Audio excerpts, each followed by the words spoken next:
এই ছাড়ো। না, ছাড়বো না। রনি, তুমি কিন্তু আগের থেকে অনেক ফাজিল হয়ে গেছো। কেন? আমার সাথে খেলে তুমি কি মজা পাও না? আমি তা বলি নাই, তোমার সাথে খেলতে অনেক ভালো লাগে। আর রাসেলের সাথে একটুও ভালো লাগে না। ওর সাথে খেলতে গেলে মজা পাই না। ঠিক আছে, এখন থেকে যে সময় ভাইয়া অফিসে থাকবে তখন দুজনে একসাথে খেলবো।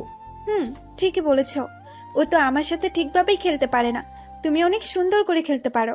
ভাইয়া বড় হয়েছে ঠিকই, কিন্তু কিছু বুঝে না। ঠিক বলছো, ওকে বিয়ে না করে যদি তোমাকে করতাম তাহলে অনেক ভালো হতো। ও তো একটা হাতারাম, কিছুই বুঝে না। এতক্ষণ যাদের কথাগুলো শুনছেন তাদের হয়তো আপনারা চিনতে পারছেন। না চিনলে আমি বলি, রনি হলো আমার ছোট ভাই, আর মারিয়া আমার বউ। মারিয়ার আর আমার বিয়ে হয়েছে আজ 6 মাস হয়েছে। আমরা দুজন দুজনকে ভালোবেসে বিয়ে করেছি। রনি এবার ইন্টার ফাইনাল ইয়ারে পড়ে। বাবা মা আমাদের দুই ভাইকে রেখে না ফেরার দেশে চলে গেছে। তারপর আমি রনিকে নিয়ে ঢাকায় আসি। ঢাকায় একটা বাসা ভাড়া নিয়ে থাকলাম। তারপর রনিকে একটা কলেজে ভর্তি করে দিলাম। আমি একটা অফিসে চাকরি নিলাম। তারপর থেকে আমরা দুই ভাই সুন্দরভাবে জীবন যাপন করতে লাগলাম। আমি যে অফিসে কাজ করতাম সে অফিসে মারিয়াও আমার আগে থেকে কাজ করত। মারিয়ার সাথে কথা বলতে বলতে আমি তাকে ভালোবেসে ফেলেছি। তারপর একদিন তাকে বলে দিলাম, সেও রাজি হয়ে গেছে। সে বলল আমাকে নাকি যেদিন অফিসে দেখে সেদিন থেকে ভালোবেসে ফেলেছে। কিছুদিন যাওয়ার পর মারিয়া আমার কথা তার আব্বু আম্মুর কাছে বলে। প্রথমে তারা রাজি হয়নি, কারণ আমি এতিম ছিলাম। কিন্তু পরে মারিয়ার পাগলামি দেখে রাজি হয়ে যায়। বিয়ের পরে মারিয়াকে অফিসে চাকরি করতে দেই নাই। সুন্দরভাবে চলছিল সংসার। কিন্তু আজকে আমি অফিস বাসায় এসে কলিং বেল চাপ দেওয়ার পর খালা এসে দরজা খুলে দিল। তারপর আমি নিজের রুমের সামনে যাওয়ার পর রনি আর মারিয়ার কথাগুলো শুনতে লাগলাম। আমি এখন ভাবতে লাগলাম, মারিয়া লাস্ট পর্যন্ত আমার ভাইয়ের সাথে ছি ছি ছি। আমার ভাবতে অবাক লাগছে, মারিয়া এত খারাপ হয়ে গেছে। আমি দাঁড়িয়ে না থেকে রুমের দরজায় টোকা দিলাম। তখন মারিয়া এসে দরজা খুলে দিল। আমাকে দেখে বলল, তুমি কখন আসলে? এই তো মাত্র আসলাম। আমি ভিতরে ঢুকে দেখি রনির গায়ে জামা নেই, শুধু পরনে প্যান্ট ছিল। আমাকে দেখে জামা গায়ে দিল। ভাইয়া, আমার কিছু টাকা লাগবে। কত লাগবে? বেশি না, মাত্র 5,000 টাকা হলে হবে। তুমি এত টাকা দিয়ে কি করবে? কলেজ থেকে বন্ধুদের সাথে সিলেট ঘুরতে যাব। ঠিক আছে, যাওয়ার সময় নিয়ে যাস। ঠিক আছে ভাইয়া। বলে রুম থেকে বেরিয়ে গেল। তুমি ফ্রেশ হয়ে আসো, আমি তোমাকে কফি বানিয়ে দিচ্ছি। আমি এখন কফি খাবো না, আমি একটু বাইরে যাব। ঠিক আছে, তাহলে ফ্রেশ হয়ে আসো, আমি রান্নাঘরে যাচ্ছি। বলে মারিয়া রুম থেকে বেরিয়ে গেল। আমি দাঁড়িয়ে না থেকে ওয়াশরুমে ঢুকে ফ্রেশ হয়ে বিছানায় গিয়ে বসলাম। বিছানার দিকে তাকিয়ে দেখি সবকিছু এলোমেলো হয়ে আছে।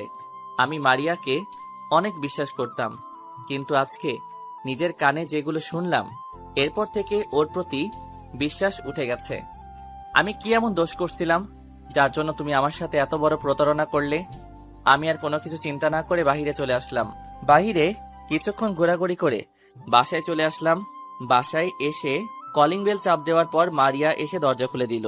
এতক্ষণ কোথায় ছিলে তুমি? অনেকদিন পর বন্ধুদের সাথে একটু দেখা করতে গেছি, তাই আসতে একটু লেট হয়ে গেছে। যাও ফ্রেশ হয়ে আসো, আমি টেবিলে খাবার দিচ্ছি। রনি কোথায়? ও খাবে না? ও বলেছে তুমি আসলে একসাথে খাবে। ঠিক আছে, আমি ফ্রেশ হয়ে আসছি, তুই রনিকে ডেকে নিয়ে আসো। বলে রুমে এসে ফ্রেশ হয়ে খাবার টেবিলের সামনে চলে গেলাম। তারপর তিনজনে খাবার খেয়ে রুমে চলে আসলাম। রনি তার রুমে চলে গেল। আমি রুমে এসে বিছানায় শুয়ে মোবাইল টিপতে লাগলাম। এখন ভাবছি কি করব। আমি কি তাদের ছেড়ে চলে যাব? আমি চলে গেলে রনির কি হবে? ওর তো এখনো পড়ালেখা শেষ হয় নাই।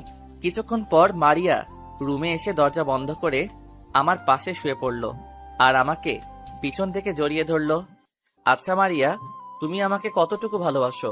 আমি তোমাকে অনেক বেশি ভালোবাসি। আর হঠাৎ এ কথা বললে কেন? আচ্ছা, তোমাকে একটা কথা বলি। যদি কোনো মেয়ে স্বামী রেখে অন্য লোকের সাথে পরকীয়া করে তখন সে মেয়েকে কি করা উচিত? আমার জানা মতে ওই মেয়েকে ছেড়ে দেওয়া উচিত। কারণ যে মেয়ে স্বামী রেখে অন্য ছেলের সাথে এসব করে তারা কখনো ভালো হতে পারে না। তাকে বাসা থেকে বের করে দেওয়া উচিত আর ডিভোর্স দিয়ে দেওয়া উচিত। আর যদি মেয়েটা তার স্বামীর রক্তের কারোর সাথে করে তাহলে কি করা উচিত? আচ্ছা, আমাকে একটা কথা বলো তো, হঠাৎ তুমি এই ধরনের কথাগুলো বলছো কেন? না, এমনিই বলেছি। ঠিক আছে, তুমি ঘুমিয়ে পড়ো। তারপর মারিয়া আমাকে জড়িয়ে ধরে শুয়ে পড়ল।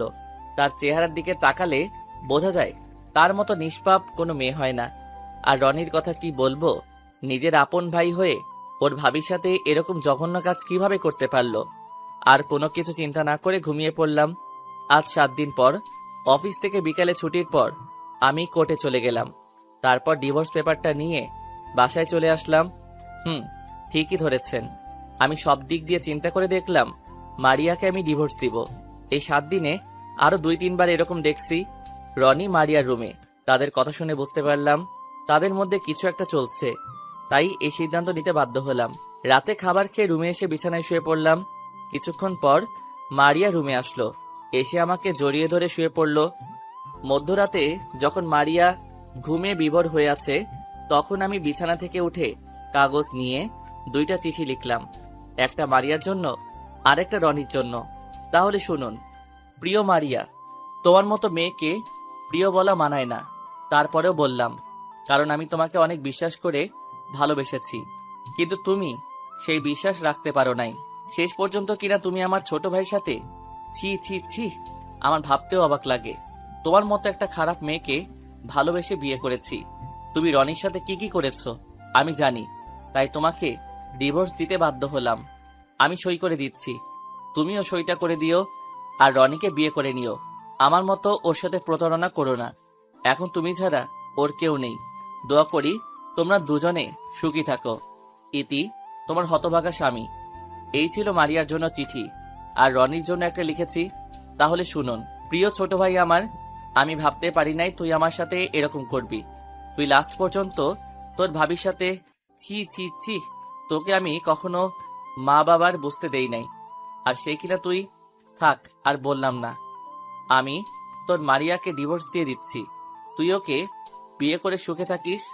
আমি অনেক দূরে চলে যাচ্ছি, আমাকে খুঁজেও লাভ হবে না, আমাকে খুঁজে পাবি না। আমার দোয়া সব সময় তোর জন্য থাকবে, ভালো থাকিস। ইতি, তোর হতভাগা ভাই। এই ছিল রনির চিঠি। চিঠি দুটো লিখতে কখন যে চোখ থেকে 2 ফোঁটা পানি পড়ে গেল, ঘড়ির দিকে তাকিয়ে দেখি ভোর 5টা বাজে। তারপর ব্যাগটা গুছিয়ে মারিয়ার বালিশের উপর চিঠি এবং ডিভোর্স পেপার রেখে মারিয়ার দিকে কিছুক্ষণ তাকিয়ে রুম থেকে বেরিয়ে রনির রুমে আসলাম। রনির পড়ার টেবিলের উপর চিঠিটা রেখে রনির কপালে একটা চুমু দিয়ে বাসা থেকে বেরিয়ে আসলাম। তারপর রাস্তায় দিয়ে হেঁটে হেঁটে বাস কাউন্টারে চলে আসলাম। আমার বাসা থেকে বাস কাউন্টার কাছে, আসতে 10 মিনিট লাগে। তারপর একটা টিকিট কেটে বাসে গিয়ে বসলাম। বাস ছাড়বে 5টা 30 মিনিটে। এবার আপনাদের বলি, আমি এখন যশোর যাব, কারণ আমি বসকে বলে তার যশোর যে কোম্পানি আছে সেখানে বদলি হয়েছি। আমি ঢাকা থাকলে তাদের কথা মনে পড়বে, মারিয়ার থেকে আমার ছোট ভাইটার কথা বেশি মনে পড়ছে। কি করব বলুন, আমি তাদের সুখের জন্য দূরে চলে যাচ্ছি। আমি চাই তারা আমাকে ছাড়া সুখী থাকুক। প্রায় 5 ঘন্টা পর যশোর এসে পৌঁছে গেলাম। অফিস থেকে বাস কাউন্টারে আমার জন্য গাড়ি পাঠিয়েছে। তারপর গাড়ি করে অফিস থেকে দেওয়া বাসায় পৌঁছে গেলাম। আজ 5 বছর পর এখন আমি অন্য একটা অফিসে কাজ করি। আগের অফিসে ব্যবসা খারাপ হওয়ার কারণে বস সবকিছু বিক্রি করে বাহিরে চলে যায়। এরপর আমি অন্য একটা অফিসে চাকরি করি। এই অফিসের বস ঢাকায় তার যে কোম্পানি আছে সেগুলো দেখাশোনা করে। আমি যশোরে তার এই অফিস দেখাশোনা করি, কারণ বস আমাকে আগে থেকে চিনে, ওনার সাথে ঢাকায় পরিচয়। এখানে বসের যে কাজ সেগুলো আমি করি। বলতে গেলে এই অফিসটা আমি চালাই।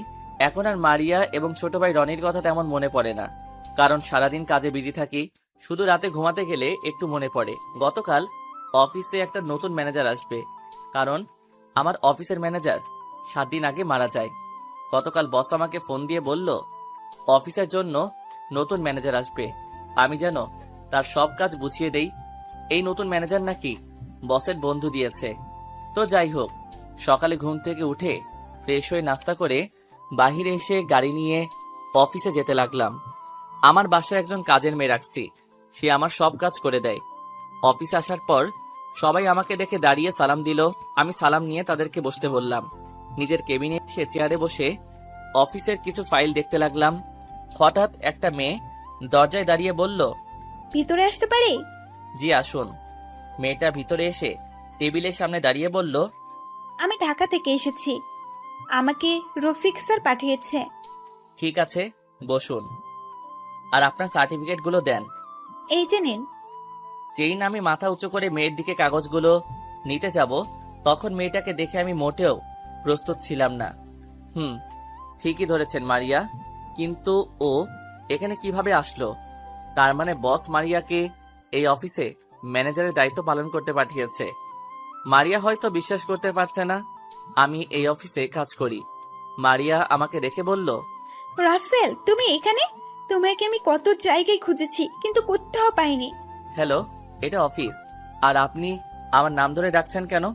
এখানে আমি আপনার বস, সো স্যার বলে ডাকবেন। মারিয়া হয়তো আমার কাছ থেকে এরকম কথা আশা করে নাই। মারিয়া মাথা নিচু করে কান্না করতে আসে। তোর মতো মেয়েকে আমি কখনো ক্ষমা করব না। শুধু ছোট ভাইয়ের জন্য কিছু না বলে চলে এসেছি, তা না হলে বাসা থেকে ঘাড় ধাক্কা দিয়ে বের করে দিতাম। এই 5টা বছরে মারিয়ার চেহারা অনেক পরিবর্তন হয়ে গেছে। কেমন যেন চেহারাটা আগের থেকে খারাপ হয়ে গেছে, আগের থেকে শুকিয়ে গেছে। হয়তো রনিকে বিয়ে করে সুখে নেই, আর এত বছরে হয়তো ছেলে সন্তান হয়ে গেছে। আমার সাথে চলুন, আপনার কাজগুলো বুঝিয়ে দিচ্ছি। মারিয়া কোনো কথা না বলে আমার পিছনে আসতে লাগলো। আমি আগে সবার সাথে পরিচয় করিয়ে দিলাম, তারপর মারিয়ার কেবিনে গিয়ে তাকে কাজ বুঝিয়ে দিয়ে নিজের কেবিনে চলে আসলাম। নিজের কেবিনে বসে ল্যাপটপে কাজ করতে লাগলাম। হঠাৎ রিয়া দরজার সামনে দাঁড়িয়ে বলল, আসতে পারি স্যার? আসো। স্যার, এই ফাইলটায় একটা সই লাগবে। ঠিক আছে, দাও। রিয়ার ফাইলটা সই করে দিলাম। রিয়া কেবিন থেকে চলে গেল। এখন আমি ভাবতে লাগলাম, রনি কোথায় আছে, কি করে? ওর চেহারা দেখি না। আজ 5 বছর হয়েছে। দুনিয়ায় আমি ছাড়া তার আপন কেউ নেই। মারিয়াকে কি জিজ্ঞেস করব? না না, ওকে বলা যাবে না। এত বছর যখন ভুলে থাকতে পারছি, এখনো পারবো। কি না করেছি তাদের জন্য, তার প্রতিদান এইভাবে দিল। রনির কথা মনে পড়তো না যদি মারিয়াকে না দেখতাম। হয়তো তারা এখন বিয়ে করে সুখে আছে। থাকুক তারা সুখে, আমি তো ডিভোর্স দিয়ে চলে এসেছি। এসব কথা ভাবতে ভাবতে দুপুরের খাবারের টাইম হয়ে গেছে। কেবিন থেকে বেরিয়ে আসতেই মারিয়ার কেবিনের দিকে তাকালাম। দেখি মাথা নিচু করে বসে আছে, হয়তো কান্না করছে। কান্না করলে আমার কি, তারপরেও কেমন যেন খারাপ লাগছে তাকে দেখে। তাই দাঁড়িয়ে না থেকে তার কেবিনের দরজায় দাঁড়িয়ে বললাম, ভিতরে আসতে পারি? আরে স্যার, আসুন। আমার কেবিনে আসতে অনুমতি লাগবে না। আমি ভিতরে ঢুকে দেখি মারিয়ার চোখ লাল হয়ে আছে, হয়তো অনেক কান্না করছে। আমি তার সামনে গিয়ে বললাম, আপনি খাবার খাবেন না? সবাই তো খাবার খেতে চলে গেছে। আমার খিদে নাই। আপনি তো খাবার না খেলে অসুস্থ হয়ে যাবেন। আমি জানি মারিয়া ঠিক টাইমে খাবার না খেলে অসুস্থ হয়ে যায়, তাই বললাম, আমার কিছুই হবে না, আপনি গিয়ে খেয়ে আসুন। আমি আর কোনো কথা না বলে কেবিন থেকে বেরিয়ে এসে ক্যান্টিনে এসে খাবার খেয়ে মারিয়ার জন্য 1 প্যাকেট বিরিয়ানি নিয়ে গেলাম। ভিতরে ঢুকে দেখি মারিয়া মাথা নিচু করে বসে আছে। নিন, খাবারটা খেয়ে নিন। আর এটা অফিস, ঘুমানোর জায়গা না। আমি গেলাম, আমার হাতে কাজ আছে। আমি বলছি খাবো না, আপনি খাবার নিয়ে যান। খাবার খাবেন না ফেলে দিবেন সেটা আপনার ব্যাপার। আমি গেলাম বলে মারিয়ার কেবিন থেকে বেরিয়ে এসে নিজের কেবিনে চলে আসলাম। চেয়ারে বসে কাজ করতে লাগলাম। হঠাৎ ফোনটা বেজে উঠল। তাকিয়ে দেখি বস ফোন দিছে। আসসালামু আলাইকুম স্যার, কেমন আছেন? ওয়ালাইকুম আসসালাম, ভালো আছি। তুমি কেমন আছো রাসেল? জি স্যার, আলহামদুলিল্লাহ ভালো আছি। তোমাকে যে কারণে ফোন দিয়েছি, মারিয়াকে এখন থেকে তোমার সাথে করে অফিসে নিয়ে যাবে এবং বাসায় নিয়ে আসবে। আর তুমি যে ফ্ল্যাটে থাকো তার পাশে যে ফ্ল্যাটটা খালি আছে সেখানে মারিয়াকে থাকার ব্যবস্থা করে দিবে। ঠিক আছে স্যার। শালা আর কাউকে পেলি না, যার জন্য 5 বছর দূরে চলে এসেছি, এখন তাকে সাথে করে অফিসে নিয়ে এবং বাসায় নিয়ে আসবো? ফোন কেটে কাজে মন দিলাম। বিকেলে অফিস ছুটি হওয়ার পর বাহিরে আসলাম।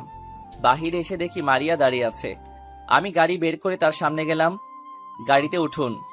হুম। মারিয়া গাড়ির পিছনে উঠতে গেলে আমি তাকে বলি, আমাকে কি আপনার ড্রাইভার মনে হয়? কেন স্যার? তাহলে তুমি, সরি, আপনি গাড়ির পিছনে বসতে গেলেন কেন? সামনে এসে বসুন। মারিয়া কোনো কথা না বলে সামনের সিটে এসে বসলো। আমি মনে মনে বলি, তোর মতো মেয়েকে উচিত শিক্ষা না দিলে ভালো হবি না। তারপর আমি গাড়ি চালিয়ে বাসায় চলে আসলাম। মারিয়া গাড়ি থেকে নেমে দাঁড়িয়ে রইল। আমি গাড়িটা পার্কিং করে আসার পর তাকে বলি আমার সাথে আসার জন্য। মারিয়া আমার পিছনে পিছনে আসতে লাগলো। মারিয়া হয়তো ভাবছে লিফটে করে যাব, কিন্তু না, আমি তাকে হাঁটাতে হাঁটাতে আমার সাথে করে উপরে নিয়ে আসলাম। তিনতলায় আসার পর তার ফ্ল্যাটের চাবি ওর হাতে দিলাম। এটা আপনার রুম, আর পাশেরটা আমার। আর যদি কিছু লাগে আমাকে বলবেন। আর এই নিন আপনার অগ্রিম 1 মাসের বেতন। যা যা লাগবে কিনে নিবেন। আপনার নাম্বারটা দেওয়া যাবে? কেন, নাম্বার দিয়ে কি করবেন? না, যদি কিছু দরকার হয় তাহলে আপনাকে ফোন দিয়ে বলতাম। ঠিক আছে, নিন। তারপর নাম্বার দিয়ে আমি আমার রুমে ঢুকে গেলাম। তার রাতে খাবার খেতে যাওয়ার পর মারিয়ার কথা মনে পড়ল। ও হয়তো কিছু খায়নি, তাই কাজের মেয়ের হাতে ওর জন্য খাবার পাঠিয়ে দিলাম। কেন জানি মারিয়াকে দেখে অনেক মায়া লাগে। খাবার খেয়ে রুমে চলে আসলাম। রুমে এসে শুয়ে শুয়ে ভাবতে লাগলাম, কেন করেছিলে আমার সাথে এরকম? যদি এরকম না করতে তাহলে কত সুন্দর করে জীবনযাপন করতে। তোমার কোনো কিছুর কমতি রাখি নাই। তোমাকে ভালোবাসাটা আমার অপরাধ ছিল, তাহলে কেন করলে এমন? আমি তো কোনো দোষ করি নাই। তুমি জানো, এখনো রাতে শুতে গেলে তোমার কথা মনে পড়ে। ইচ্ছে করে তোমাকে গিয়ে জড়িয়ে ধরে বলি, আমি তোমাকে এখনো ভালোবাসি মারিয়া। কিন্তু সেটা বলার অধিকার তুমি রাখো নাই। দেখতে দেখতে 1 মাস চলে গেল। মারিয়া আমার সাথে তেমন কথা বলে না, শুধু কাজ ছাড়া বাড়তি কথা বলে না। সকালে ঘুম থেকে উঠে ফ্রেশ হয়ে নাস্তা করে বাসা থেকে বেরিয়ে গাড়িতে গিয়ে বসলাম। আসার সময় মারিয়ার দরজায় টোকা দিয়ে আসলাম। মাঝে মাঝে মনে হয় আমি যেন কিছু একটা ভুল করছি, আমি কারো সাথে অন্যায় করেছি। কেন আমার এমন কিছু মনে হয়? কিছুক্ষণ পর দেখি মারিয়া বাসা থেকে বেরিয়ে আসলো। মারিয়া এসে সামনের সিটে বসলো। আমি কেমন জানি মারিয়ার প্রতি দুর্বল হয়ে যাচ্ছি। আমার কেন এমন হচ্ছে কিছুই বুঝতে পারছি না। মারিয়া আজকে শাড়ি পরেছে, দেখতে একদম পরীর মতো লাগছে। ইচ্ছে করে তাকে জড়িয়ে ধরি, তার হাত ধরে গাড়ি চালাতে। তো যাই হোক, অফিস আসার পর মারিয়া গাড়ি থেকে নেমে অফিসের ভিতরে চলে গেল। আমি গাড়ি পার্কিং করে ভিতরে গেলাম, নিজের কেবিনে গিয়ে কাজ করতে লাগলাম। হঠাৎ করে একটা ছেলে বলল, আসতে পারি স্যার? আসুন। আপনি কেমন আছেন স্যার? আলহামদুলিল্লাহ ভালো আছি, আপনি কেমন আছেন? স্যার, আমি আপনার ছোট, আমাকে নাম ধরে ডাকলে খুশি হব। ঠিক আছে, তো কি চাই এখন? স্যার, আমার একটা কাজের খুব দরকার। কিন্তু আমাদের অফিসে তো কোনো পদ খালি নেই। আমি একটা কথা বলে রাখি, আমি এখনো ছেলেটার দিকে তাকাইনি। আমি একটা ফাইলের কাজ করতে আসি। স্যার, অনেক কষ্টে আছি, যদি চাকরিটা দিতেন অনেক উপকার হতো। আপনার পরিবারে কে কে আছে? পরিবারে সবাই আছে, শুধু একটা হারামি বন্ধু ছিল, শালা 5 বছর আগে হারিয়ে গেছে। আপনার সে বন্ধুর নাম কি? কোথায় থাকে? কি করে? আমি এবার এক চোখ কানা করে তার চেহারা দেখছি। তাকে দেখে আমি পুরো অবাক হয়ে গেলাম। এই শালা এখানে কিভাবে আসলো? ও আর কেউ নয়, আমার বন্ধু রাফি। ওর সাথে পরিচয় ঢাকায়। আমি আগে যে অফিসে চাকরি করতাম সেখান থেকে পরিচয়। রাফি আমার কথা শুনে চেয়ার থেকে উঠে এসে আমাকে মারতে শুরু করলো। আরে থাম থাম, এইভাবে মারলে তো মরে যাব। শালা তোকে আজকেই মেরে ফেলবো। এতদিন কোথায় ছিলি? তোর নাম্বার বন্ধ, তোর কোনো খোঁজ খবর নেই। কোথায় হারিয়ে গেলি? তোকে এসব পরে বলবো, আগে বল তুই এখানে কিভাবে? আর আমি যে এই অফিসে কাজ করি তুই জানলি কিভাবে? আমি যশোর অফিসে কাজের জন্য এসেছি। হঠাৎ তোকে দেখি তুই গাড়ি নিয়ে এই অফিসে ঢুকলি। তারপর দারোয়ানকে বলে ভিতরে আসি। ও, খুব ভালো করেছিস। বল কি খাবি, চা না কফি? চা হলেই হবে। ঠিক আছে, আমি চাচাকে বলে দিচ্ছি। আমি ফোন দিয়ে পিয়ন চাচাকে বললাম 2টো চা দিয়ে আসতে। এবার তোর কথা বল, কি কারণে এখানে চলে আসলি? তাহলে শোন। তারপর রাফিকে সবকিছু খুলে বললাম। আমার মনে হয় তোর কোনো ভুল হচ্ছে। কেন বললি এ কথা? আমি নিজের কানে শুনেছি। একদিন রনিকে খালি গায়ে দেখেছি, শুধু পরনে প্যান্ট ছিল। সেদিন বিছানা পুরো এলোমেলো ছিল। তারপরও বলবি তারা কিছু করে নাই? তারপরেও বলবো তোর কোথাও ভুল হচ্ছে, কারণ তুই তাদের কথা শুনলি, বিছানা এলোমেলো দেখলি, রোয়ানিকে খালি গায়ে দেখলি, আবার বলছিস তার পরনে প্যান্ট ছিল। তাহলে কেমনে বিশ্বাস করি? তুই যদি নিজের চোখে দেখতি তাহলে বিশ্বাস করতাম।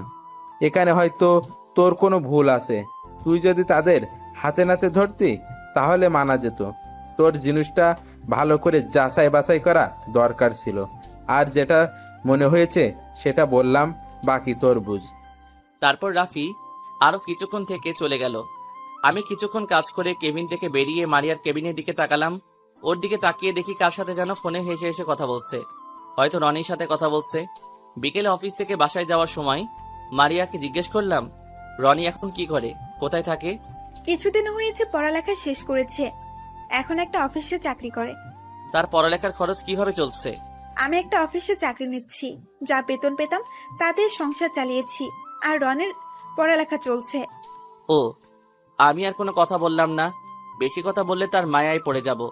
এমনি তাকে দেখলে আমি কেন জানি ওর প্রতি দুর্বল হয়ে পড়ি। বাসায় আসার পর মারিয়া গাড়ি থেকে নেমে চলে গেল। আমি গাড়ি পার্কিং করে বাসার ভিতরে চলে গেলাম। পরের দিন অফিসে বসে কাজ করতে আসি। হঠাৎ একটা পিচ্চি মেয়ে আমার রুমে আসলো।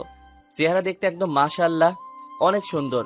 হঠাৎ তার পিছনে দিয়ে যে ঢুকলো তাকে দেখে আমি পুরো অবাক হয়ে গেলাম। অভিমান বেশি সময় বাঁচিয়ে রাখতে নেই।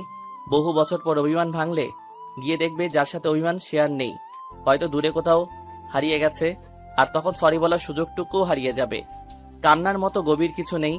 একজনের দুঃখ অন্যজনকে স্পর্শ করে না, কিন্তু একজনের চোখের জল অন্যজনকে স্পর্শ করে। হঠাৎ তার পিছন দিয়ে যে ঢুকলো তাকে দেখে আমি পুরো অবাক হয়ে গেলাম। ঠিকই ধরেছেন, এ আর কেউ নয়, আমার ছোট ভাই রনি। ও এখানে কেন? আমার মনে হয় মারিয়া বলেছে। তাহলে এই বাচ্চা মেয়েটা তাদের দেখতে একদম মারিয়ার মতো হয়েছে। রনি আমার সামনে আসলো। তখন আমি বললাম, তুই এখানে কেন এসেছিস? আপনার কাছে কিছু জানতে এসেছি। আমার কাছে কি জানতে এসেছিস? আমাদের ছেড়ে কেন এসেছেন? সেটা তুই ভালো করে জানিস। আমি কিছুই জানি না, আপনার কাছে জানতে চাই। আমি তোর কাছে বলতে বাধ্য নই। তুই এখনই আমার কেবিন থেকে বেরিয়ে যা। আর কারো কেবিনে ঢুকতে অনুমতি লাগে, সেটা মনে হয় তোর জানা নেই। সবকিছু জানা আছে, শুধু আপনার কাছ থেকে কিছু জানতে এসেছি। জানা হয়ে গেলে চলে যাব। আমি এখানে থাকতে আসি নাই। কি জানতে চাস? আমাকে আর ভাবিকে না বলে কেন চলে এসেছেন? কি অপরাধ ছিল আমাদের? আমি জানতে চাই। তুই আর তোর ভাবি আমার সাথে প্রতারণা করেছিস। তুই তোর ভাবির সাথে রুমে কি করেছিস? তোর সাথে খেলে মজা পায়, আমার সাথে খেলে মজা পায় না। আমাকে বিয়ে না করে যদি তোকে বিয়ে করত তাহলে অনেক ভালো হতো। তারপরও বলবি আমি ভুল বলছি? আপনি কি কখনো ভাবির সাথে খারাপ কাজ করতে দেখেছেন? সরাসরি দেখি নাই, কিন্তু একদিন তুই আর তোর ভাবি রুমে কথা বলতে আমি দরজার বাহির থেকে সব শুনেছি। তারপর যখন রুমে ঢুকি তখন তোর গায়ে কোনো জামা দেখি নাই।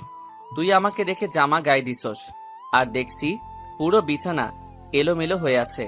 তারপর বলবি তোদের মাঝে কিছুই হয়নি?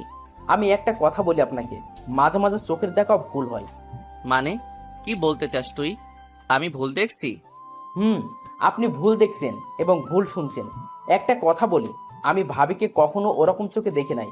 আমাদের তো কোনো বোন নেই। আমি ভাবিকে নিজের বড় বোনের চোখে দেখছি। আপনি কি করে ভাবলেন আমি ভাবির সাথে এরকম জঘন্য কাজ করতে যাব? তাহলে তুই বলতে চাস তোর ভাবির সাথে কিছুই হয়নি? আমার সাথে ভাবির কিছুই হয়নি। তাহলে যে আমি দরজার আড়াল থেকে যে কথাগুলো শুনেছি সেগুলো কি মিথ্যা?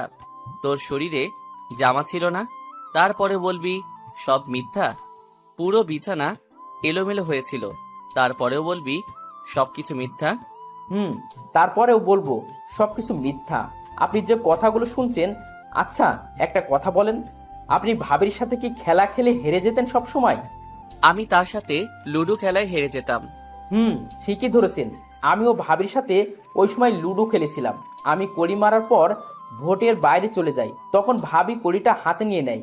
আমি শয়তানি করে তার থেকে কড়িটা নিতেছিলাম, তখন ভাবি বলে গড়িটা ছেড়ে দিতে, কিন্তু আমি ছাড়ি নাই। ভাবি আবার বলে আমি অনেক ফাজিল হয়ে গেছি।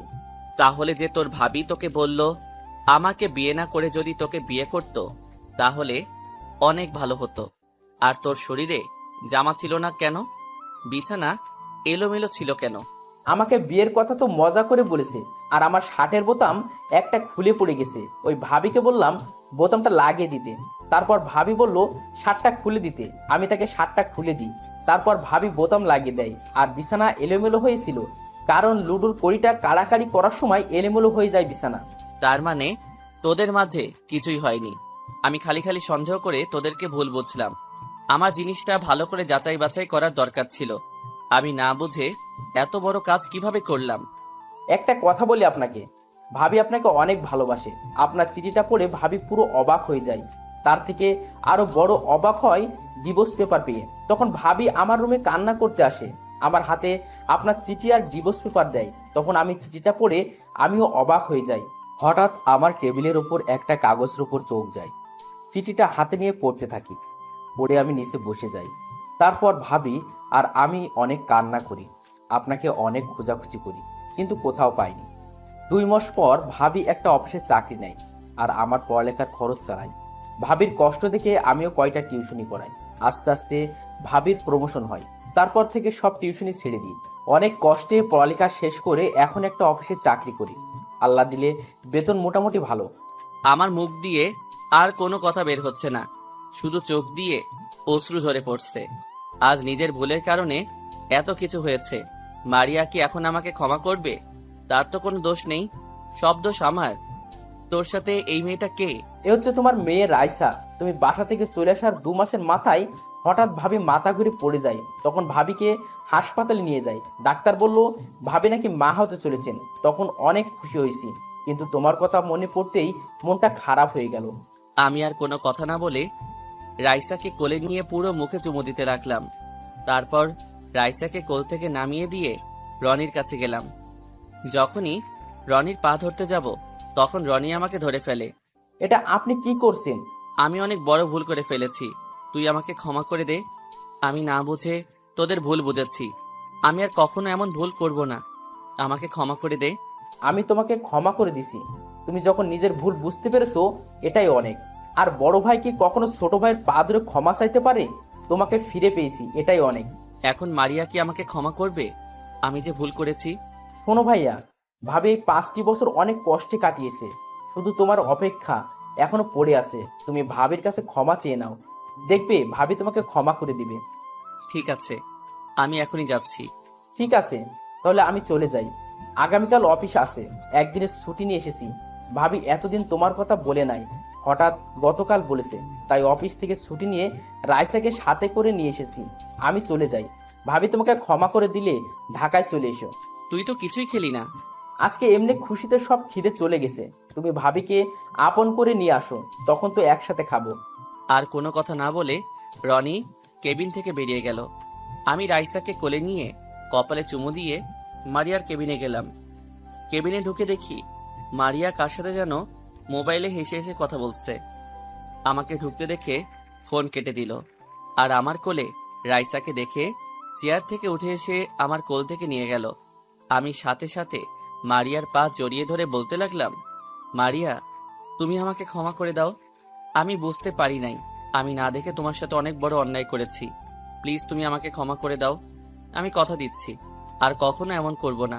তুমি আমাকে আরেকটি সুযোগ দাও, আমি তোমাকে ছেড়ে কখনো যাব না। স্যার, এটা আপনি কি করছেন?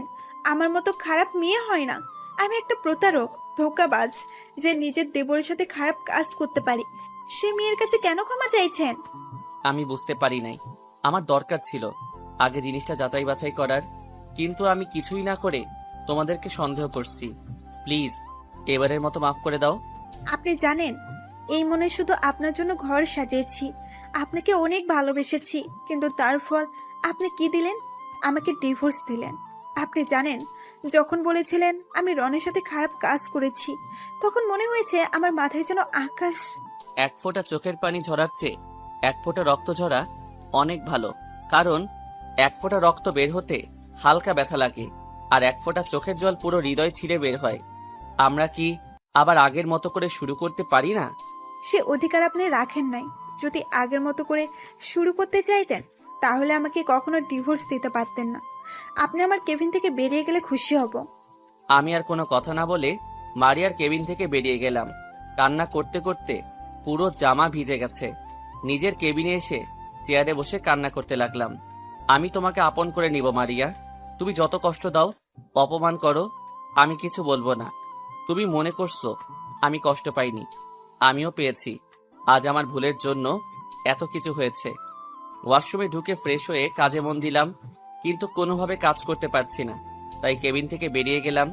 বাহির হওয়ার সময় মারিয়ার কেবিনের দিকে তাকিয়ে দেখি আবারও কার সাথে যেন হেসে হেসে কথা বলছে মোবাইলে। অফিস থেকে বাহিরে আসার সময় দেখি রাইসা একা একা খেলতে আছে। তখন আমি তার কাছে গেলাম। রাইসা মামুনি, আব্বুর কাছে এসো। তুমি আমার আব্বু না। তোমাকে কে বলছে আমি তোমার আব্বু না? আম্মু বলেছে। তোমার আম্মু মিথ্যা কথা বলেছে। তাহলে তুমি আমাদের সাথে ছিলে না কেন? আমি দেখেছি আম্মু প্রতিদিন রাতেই তোমার ছবি বুকে নিয়ে কান্না করে। তুমি আমার আম্মুকে অনেক কষ্ট দিয়েছো।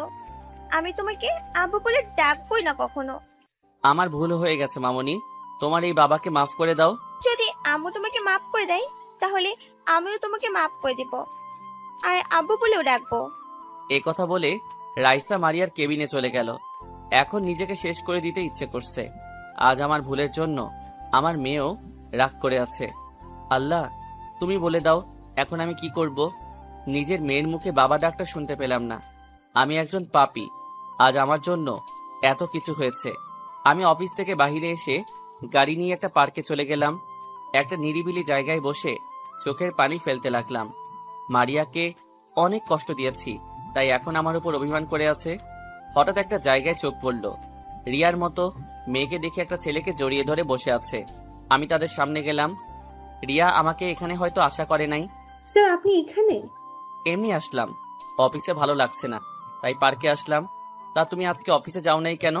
আসলে স্যার সকালে ঘুম থেকে উঠতে দেরি হয়ে গেছে, তাই আর অফিসে যাইনি। সরি স্যার, কালকে থেকে এরকম হবে না। তা ওকে তোমার সাথে? আসলে স্যার মানে বুঝতে পেরেছি। তা কতদিনের সম্পর্ক? আজ 2 বছরের। তোমার বাবা মা জানে? এখনো জানাই নাই। জীবন এখনো কোনো কাজ পায়নি, টাকার জন্য চাকরি করতে পারছে না। তুমি কতটুকু পর্যন্ত পড়েছো? স্যার অনার্স কমপ্লিট করেছি। ঠিক আছে, কালকে সার্টিফিকেটগুলো নিয়ে অফিসে দেখা করবে। ধন্যবাদ স্যার। এখানে ধন্যবাদ দেওয়ার কিছু নেই, তোমার সমস্যার কারণে চাকরিটা দিতেছি। স্যার আপনি অনেক বড় উপকার করলেন। ঠিক আছে, তাহলে এখন যাই। কালকে ওকে নিয়ে অফিসে চলে আসবে। ঠিক আছে স্যার। আমি আর কোনো কথা না বলে পার্ক থেকে বেরিয়ে এসে গাড়ি নিয়ে সোজা অফিসে চলে গেলাম। খাওয়া দাওয়া কিছু ভালো লাগছে না। ভিতরে ঢুকে নিজের কেবিনে যাওয়ার সময় মারিয়ার কেবিনের দিকে তাকিয়ে দেখি রাইসাকে খাবার খাওয়াচ্ছে। বিকেলে অফিস শেষ করে বাহিরে এসে গাড়ি নিয়ে অপেক্ষা করতে লাগলাম মারিয়ার জন্য। কিছুক্ষণ পর দেখি মারিয়া রাইসাকে কোলে করে নিয়ে বেরিয়ে আসলো। কোনো কথা না বলে সামনের সিটে এসে বসে পড়ল। মারিয়ার দিকে তাকিয়ে দেখি চোখ দুটো লাল হয়ে আছে, হয়তো কান্না করেছে। আমি কোনো কথা না বলে গাড়ি চালাতে লাগলাম। মারিয়া কোনো কথা বলছে না। রাইসা মারিয়ার কোলে ঘুমিয়ে পড়েছে। রাস্তার পাশে দেখি ফুচকার দোকান।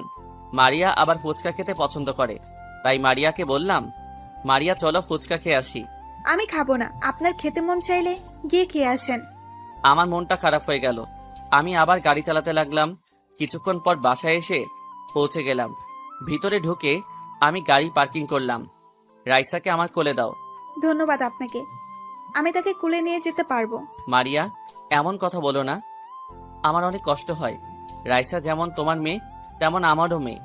প্লিজ তুমি তাকে আমার থেকে দূরে সরিয়ে রেখো না। মারিয়া কি যেন ভেবে আমার কোলে রাইসাকে দিল। তারপর লিফটের উপরে উঠলাম। মারিয়া চাবি দিয়ে রুমের দরজা খুলে ভিতরে ঢুকলো। আমিও তার সাথে ঢুকলাম। ভিতরে ঢুকে দেখি রাইসার ছবি দিয়ে পুরো রুম সাজিয়ে রেখেছে। হঠাৎ একটা ছবি দেখে আমি পুরো অবাক হয়ে গেলাম।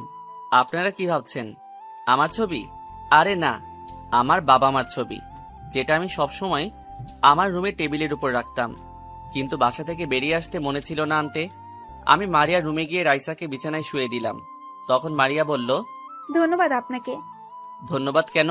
রায়সাকে কোলে করে নিয়ে আসার জন্য। আমি আমার মেয়েকে কোলে করে আনছি, এখানে ধন্যবাদ দেওয়ার কি আছে? রায়সাকে নিজের মেয়ে বলতে লজ্জা করে না? যে মা 10 মাস 10 দিন গর্ভে ধারণ করে এতটা বছর লালন পালন করেছে, তখন আপনি কোথায় ছিলেন? একটা মেয়ে গর্ভ অবস্থায় তার স্বামীকে পাশে পায়নি, তখন আপনি কোথায় ছিলেন? মেয়েটা আমাকে জিজ্ঞেস করে, মা আমার বাবা কোথায়? তখন আপনি কোথায় ছিলেন? এখন বলতে এসেছেন আমার মেয়ে আমার মতো রাইসাও আপনাকে ঘৃণা করে। আমি তো বলছি আমার ভুল হয়ে গেছে, আমাকে তুমি ক্ষমা করে দাও। আমাকে তুমি যে শাস্তি দিবে দাও, তবুও আমার মেয়ের থেকে দূরে সরিয়ে রেখো না। আপনি আমার রুম থেকে বেরিয়ে গেলে আমি খুশি হব। আমি মাথা নিচু করে মারিয়ার রুম থেকে বেরিয়ে আসলাম। তারপর নিজের রুমে গিয়ে ফ্রেশ হয়ে বিছানায় শুয়ে পড়লাম। হঠাৎ মনে পড়ল রনির কথা, তার সাথে কথা বলা দরকার। কিন্তু আমার কাছে তো রনির নাম্বার নেই। তাই বিছানা থেকে উঠে গিয়ে মারিয়া রুমের সামনে এসে কলিং বেল চাপ দিলাম। কিছুক্ষণ পর মারিয়া দরজা খুলে দিল। আপনাদের একটা কথা বলি, আমরা যে ফ্ল্যাটে থাকি ওখানে 2টা শাখা, একটা শাখায় আমি থাকি, আরেকটাই মারিয়া। আপনি এখানে কেন? কি চাই আপনার? তেমন কিছু না, রনির নাম্বারটা একটু দিবে? ভিতরে আসুন, আমি মোবাইল নিয়ে আসছি। মারিয়া তার রুমে চলে গেল। আমি আব্বু আম্মুর ছবিটা হাতে নিয়ে দেখতে লাগলাম। পিছন থেকে মারিয়া বলল, নাম্বার উঠান। আমি ছবিটা রেখে নাম্বারটা মোবাইলে নিয়ে নিলাম, তারপর বেরিয়ে আসলাম। আমার রুমে এসে বিছানায় শুয়ে রনিকে ফোন দিলাম। হ্যালো, আসসালামু আলাইকুম। কে বলছেন? ওয়ালাইকুম আসসালাম, কেমন আছিস? আমি তোর ভাই বলছি, রাসেল। আমি ভালো আছি, তুমি কেমন আছো ভাইয়া? আমি ভালো নাই রে। কেন ভাইয়া? মারিয়া আমাকে ক্ষমা করছে না। আমি তার পা ধরে ক্ষমা চেয়েছি, কিন্তু সে ক্ষমা করে নাই। ভাইয়া, ভাবি অনেক কষ্ট পেয়েছে তো, তাই অভিমান করে আছে। তুমি লেগে থাকো, দেখবে একদিন সব অভিমান দূর হয়ে যাবে। তাই যেন হয় ভাই। তো তুই কি করিস? খাবার খেয়েছিস? আমি কিছুক্ষণ আগে বাসায় আসলাম, এখন ফ্রেশ হব, তারপর খাওয়া দাওয়া করব। তুমি কি করো? খাওয়া দাওয়া করছো? আমি ফ্রেশ হয়ে মারিয়ার থেকে তোর নাম্বার নিয়ে এসে তোকে ফোন দিলাম। আরো কিছুক্ষণ পর খাবো। ও আচ্ছা রনি, মারিয়াকে কি কোনো ছেলের সাথে কথা বলতে দেখেছিস? হঠাৎ এ কথা বলছো কেন ভাইয়া? মারিয়াকে দেখি মাঝে মাঝে কার সাথে যেন হেসে হেসে কথা বলে, তাই বললাম আর কি। আমি তো তেমন কারোর সাথে কথা বলতে দেখি নাই। আর তোমাকে একটা কথা বলি, ভাবি কখনো সন্দেহ করো না। আমি জানি ভাবি অনেক ভালো একটা মেয়ে। তাহলে সে কার সাথে এমন কথা বলে? সেটা বলতে পারবো না, হয়তো তার মা বাবা, আর না হয় বান্ধবীর সাথে। আচ্ছা ঠিক আছে, ভালো থাকিস, নিজের শরীরে যত্ন নিস। আর তোর বাসার খাবার বানিয়ে দেয় কে? তুই একা একা কিভাবে খাবার খাস? আমার একটা কাজের মেয়ে বাসায় রেখেছি, সে সব কাজ করে দেয়। ও, তারপর ফোন কেটে দিয়ে বিছানা থেকে উঠে গিয়ে খাবার খেয়ে রুমে এসে ঘুমিয়ে গেলাম। পরের দিন সকালে ঘুম থেকে উঠে ফ্রেশ হয়ে নাস্তা করে রেডি হয়ে বাইরে চলে আসলাম। আমি গাড়ি বের করে মারিয়ার জন্য অপেক্ষা করতে লাগলাম। কিছুক্ষণ পর মারিয়া বেরিয়ে আসলো, সাথে রাইসাকে নিয়ে আসলো। মারিয়া আজকে একটা নীল রঙের শাড়ি পরেছে, দেখতে অনেক সুন্দর লাগছে। মারিয়া গাড়িতে এসে বসলো। আমি রাইসাকে বললাম, কেমন আছো রাইসা মামুনি? আমি ভালো আছি, আপনি কেমন আছেন? আমি ভালো নেই মামুনি, তুমি আমাকে একটাবার বাবা বলে ডাকো।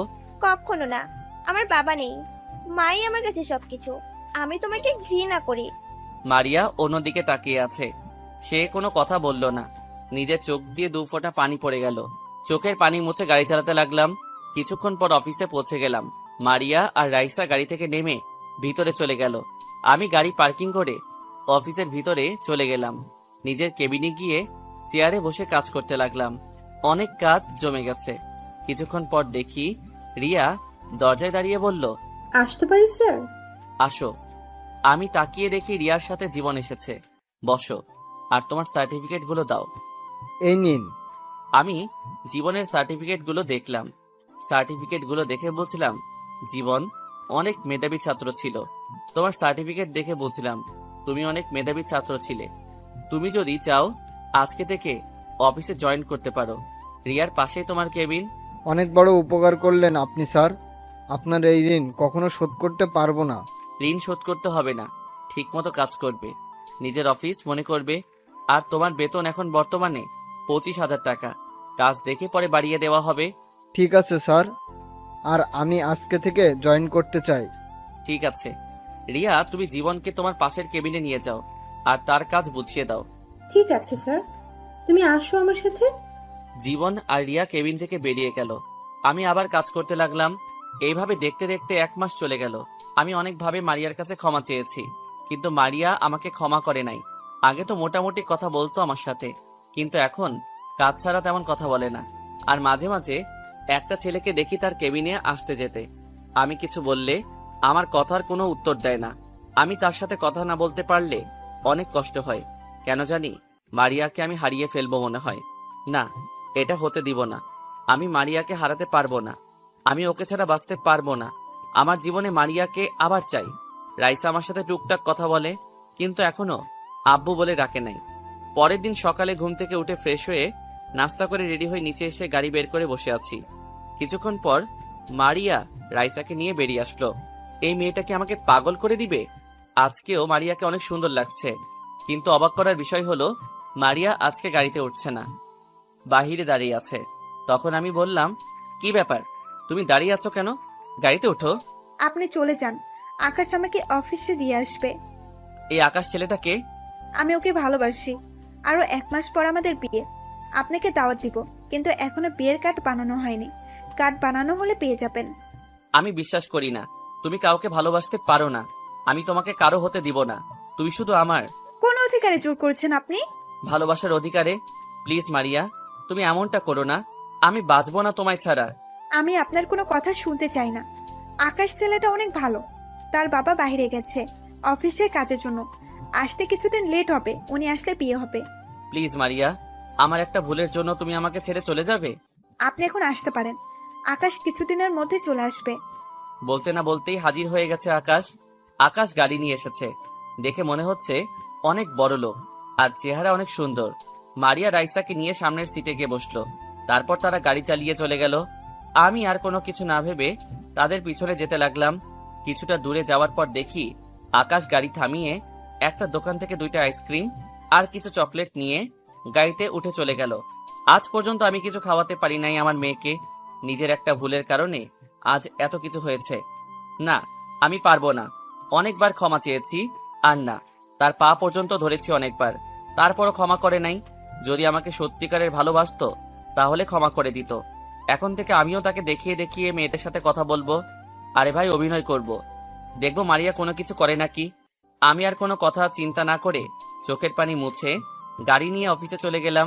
গাড়ি পার্কিং করে ভিতরে গিয়ে নিজের কেবিনে চলে গেলাম। আসার সময় দেখলাম মারিয়া আকাশের সাথে হেসে হেসে কথা বলছে কেবিনে। আপনারা হয়তো বলবেন কিভাবে দেখছি। আসলে মারিয়ার কেবিনে গ্লাস ফিটিং করা। আমি চেয়ারে বসে রিয়াকে ফোন দিয়ে বললাম জীবনকে সাথে করে নিয়ে আমার কেবিনে আসতে। কিছুক্ষণ পর দুজনেই আমার কেবিনে চলে আসলো অনুমতি নিয়ে। তোমরা দুজনে বসো। স্যার কেন ডেকেছেন? তোমাদের একটা সত্যি কথা বলবো আজকে। কি সত্যি কথা স্যার? অফিসের ম্যানেজারকে তোমরা চিনো? না স্যার, শুধু এটা জানি ম্যানেজার ম্যাম আপনার পাশের ফ্ল্যাটে থাকে। এর থেকে বেশি কিছু জানি না। ও আর কেউ নয়, আমার বউ। একটা ভুল বোঝাবুঝির কারণে তাকে আমি ডিভোর্স দেই। মানে কি হয়েছিল আপনাদের মাঝে? তাহলে শুনো, তারপর সবকিছু খুলে বললাম। স্যার একটা কথা বলি, আপনার জিনিসটা আগে যাচাই বাছাই করার দরকার ছিল, তাহলে এত কিছু হতো না। তুমি ঠিকই বলেছ। এখন আমি ওর কাছে অনেকভাবে ক্ষমা চেয়েছি, কিন্তু সে আমাকে পাত্তা দিচ্ছে না। তাই এখন তোমাদেরকে ডেকে আনলাম। কেন স্যার? আমার সাথে রিয়াকে অভিনয় করতে হবে। মারিয়া যেন বুঝে আমরা দুজন দুজনকে ভালোবাসি। জীবন, তোমার কোনো অসুবিধা হবে? এ কারণে রিয়ার সাথে তোমাকে আসতে বললাম। স্যার এটা আপনি কি বলছেন? আমার কোনো সমস্যা হবে না। যদি রিয়ার অভিনয়ে ম্যামকে ফিরে পান তাহলে আমি খুশি হব। ঠিক আছে। আর রিয়া, তোমার কোনো সমস্যা আছে থাকলে বলতে পারো। না স্যার, আমার কোনো সমস্যা নেই। আমি দোয়া করি আল্লাহ যেন মারিয়া ম্যামকে আপনার কাছে ফিরিয়ে দেন। ঠিক আছে, তাহলে জীবন তুমি গিয়ে কাজ করো। আমি রিয়াকে সবকিছু বুঝিয়ে দিচ্ছি। ঠিক আছে স্যার। জীবন কেবিন থেকে বেরিয়ে গেল। আমি রিয়াকে সবকিছু বুঝিয়ে দিলাম কেমনে কি করতে হবে। তারপর আমি মারিয়াকে ফোন দিয়ে আমার কেবিনে আসতে বললাম। কিছুক্ষণ পর মারিয়া আসলো। আসতে পারি স্যার? ও মিস মারিয়া, আসুন। মারিয়া হয়তো আমার কথাই অবাক হচ্ছে তাকে মিস বলাতে। আমাকে কেন আসতে বললেন স্যার? অফিসের সবার বেতন ঠিকভাবে বুঝিয়ে দিচ্ছেন তো? ঠিকভাবে। জি স্যার। তাহলে আজকের মধ্যে এই 5টি ফাইল রেডি করে দিবেন। না দিতে পারলে বেতন থেকে টাকা কেটে রাখা হবে। কিন্তু স্যার, এই ফাইলের কাজ তো আমার না, আমাকে দিচ্ছেন কেন? কেন, কোনো সমস্যা? বয়ফ্রেন্ডের সাথে তো ভালো গল্প করতে পারেন, এগুলো পারবেন না কেন? আপনাকে কি বসে থাকার জন্য চাকরি দিছে? আমি কোনো কথা শুনতে চাই না। এই নাও তোমার কফি। ও তুমি? তোমার হাতের কফি না খেলে আমি আবার কাজ করতে পারি না। এই কারণে তো প্রতিদিন তোমাকে নিজের হাতে কফি বানিয়ে খাওয়ায়। আপনি এখনো দাঁড়িয়ে আছেন কেন? যান, গিয়ে ফাইলগুলো রেডি করে দেন। মারিয়া কোনো কথা না বলে ফাইলগুলো হাতে নিয়ে কেবিন থেকে বেরিয়ে গেল। চেহারা কেমন যেন হয়ে গেছে। হয়তো আমার এমন ব্যবহার আশা করে নাই। রিয়া, এবার তুমি গিয়ে কাজটা করো। যখন ফোন দিব তখন চলে আসবে। ঠিক আছে স্যার। আর ম্যামের চেহারা দেখে বুঝলাম অনেক কষ্ট পেয়েছে। ওটা কোনো সমস্যা না, পরে ভালোবাসা দিয়ে পুষিয়ে দিব। রিয়া রুম থেকে বেরিয়ে গেল। আমি জীবনকে ফোন দিয়ে বললাম, মারিয়ার কেবিন থেকে আকাশ ছেলেটা কি বের হয়েছে? তখন সে বলল বের হয়ে গেছে। যাক, তাহলে ওষুধে কাজ হয়েছে। আমি বসে বসে কাজ করতে লাগলাম। হঠাৎ মোবাইলটা বেজে উঠল। তাকিয়ে দেখি রনি ফোন দিচ্ছে। কেমন আছিস রনি? ভালো আছি ভাইয়া, তুমি কেমন আছো? আমিও ভালো আছি। তা কোথায় তুই? আমি অফিসে আছি, হাতে তেমন কাজ নেই, তাই তোমাকে ফোন দিলাম। ও, তো নাস্তা করেছিস? করেছি, তুমি করছো ভাইয়া? করেছি। আচ্ছা রনি, মারিয়া কি তোকে কিছু বলেছে? কেন ভাইয়া? মারিয়া নাকি আকাশ নামে একটা ছেলেকে ভালোবাসে, আবার তারা নাকি বিয়ে করবে। এই ব্যাপারে তুই কিছু জানিস? আমি তো কিছুই জানি না, আমার সাথে তো ভাবি এ ব্যাপারে কথা বলে নাই। ঠিক আছে, তুই তোর অফিসের বস থেকে কিছুদিনের জন্য ছুটি নিয়ে এখানে আয়। আর আকাশ ছেলেটাকে তার সবকিছু বাহির করতে হবে। আর তুই যে এখানে আসবি তোর ভাবি যেন না জানে। এখানে এসে একটা হোটেলে উঠবি। ঠিক আছে ভাইয়া, আমি আজকে ছুটি নিয়ে কালকে সকালে রওনা দিব। ঠিক আছে, ভালো থাকিস, পরে কথা হবে। ফোনটা কেটে আবার কাজে মন দিলাম। কাজ করতে করতে দুপুরের লাঞ্চের টাইম হয়ে গেছে, তাই কেবিন থেকে বেরিয়ে আসতে মারিয়াকে দেখি এখনো বসে বসে কাজ করতে আছে। চেহারা কেমন শুকিয়ে গেছে। রাইসা চেয়ারে বসে মারিয়ার মোবাইল টিপতে আছে। কেমন যেন খারাপ লাগছে মারিয়ার চেহারার দিকে তাকিয়ে। তোমার কাছে অনেকবার ক্ষমা চেয়েছি, তারপরও তুমি ক্ষমা করো নাই, তাই বাধ্য হয়ে এরকম করেছি। তুমি অন্য ছেলের সাথে কথা বললে আমার অনেক খারাপ লাগে। তুমি জানো না আমি তোমাকে অনেক ভালোবাসি। আর কোনো কিছু চিন্তা না, ক্যান্টিনে এসে খাবার খেয়ে 2 প্যাকেট বিরিয়ানি নিয়ে আসলাম। তারপর রিয়ার কাছে আসলাম। রিয়া, তুমি এই খাবারগুলো মারিয়াকে দিয়ে আসো। না নিতে চাইলে বলবে। অফিস থেকে আজকে সবাই খাবার দিছে। ঠিক আছে স্যার। রিয়া খাবারগুলো নিয়ে মারিয়ার কেবিনে চলে গেল। আমি আমার কেবিনে এসে চেয়ারে বসে কাজ করতে লাগলাম। হঠাৎ রিয়া কেবিনে এসে এমন কিছু বলল তা শুনে মাথা পুরো খারাপ হয়ে গেল। স্মৃতিশক্তিটা হারিয়ে গেলে ভালো হতো। পুরনো সব স্মৃতি ভুলে যেতে পারতাম। যাকে মন থেকে অনেকটা আপন বাবা হয় তার অবহেলা সহ্য করা সত্যি খুব কষ্টকর হয়। রিয়া খাবারগুলো নিয়ে মারিয়ার কেবিনে চলে গেল। আমি আমার কেবিনে এসে চেয়ারে বসে কাজ করতে লাগলাম। হঠাৎ রিয়া কেবিনে এসে এমন কিছু বলল তা শুনে মাথা পুরো খারাপ হয়ে গেল। স্যার, আপনি আমার হাতে কেন খাবার দিচ্ছেন? আপনি নিজে দিয়ে আসেন না কেন? কি হয়েছে? আর তোমার গাল লাল হয়ে আছে কেন? আমি ম্যামকে খাবারগুলো দিতে ম্যাম বলল খাবে না, কিন্তু আমি একটু জোর করাতে আমার গালে একটা থাপ্পড় মেরে দিল। সরি রিয়া, আমার জন্য মারিয়া তোমাকে থাপ্পড় মারছে। আমি যদি তোমাকে খাবারগুলো নিয়ে না পাঠাতাম তাহলে এমন কিছু হতো না। প্লিজ তুমি রাগ করো না, আমি ব্যাপারটা দেখছি। প্লিজ স্যার, আপনি ম্যামকে কিছু করবেন না। হয়তো সকালে কাহিনী নিয়ে আমার উপর রেগেছিল, তাই হয়তো এমন করেছে। তুমি বলছো তাই কিছু বললাম না, তা না হলে আজকে ওকে দেখিয়ে দিতাম। ঠিক আছে স্যার, আমি তাহলে যাই, হাতে কিছু কাজ বাকি রয়ে গেছে। ঠিক আছে যাও। রিয়া কেবিন থেকে বেরিয়ে গেল। আমি বসে কাজ করতে লাগলাম। বিকেলে অফিস ছুটির পর সবাই বাহির হয়ে গেছে, কিন্তু মারিয়া এখনো বসে বসে কাজ করতে আছে। আমার মেয়েটার চেহারা কেমন যেন শুকিয়ে গেছে। আমার ভুলের জন্য মেয়েটাও আমার কথা বলে না। আমি কিছু দিলে খায় না, কিন্তু বাহিরের একটা ছেলে দিলে খায়। আমি আজ পর্যন্ত নিজের হাতে রাইসাকে কিছু খাওয়াতে পারি নাই। অন্য লোকের হাতে খাবার খাওয়াই, মানুষ তাকে আদর করে খাবার দিলে খায়। তাই আমি অন্য লোকের হাতে খাবার দিয়ে বললাম আমার কথা যেন বলে। আমি মারিয়াকে ফোন দিয়ে আমার কেবিনে আসতে বললাম।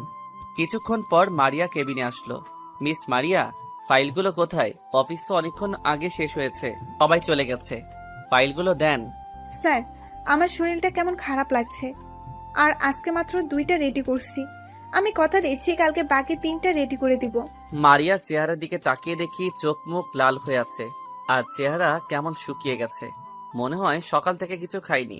তার কথা শুনে মায়া লাগলো, তাই আর কিছু বললাম না। ঠিক আছে, কালকে যেন ফাইলগুলো রেডি পাই।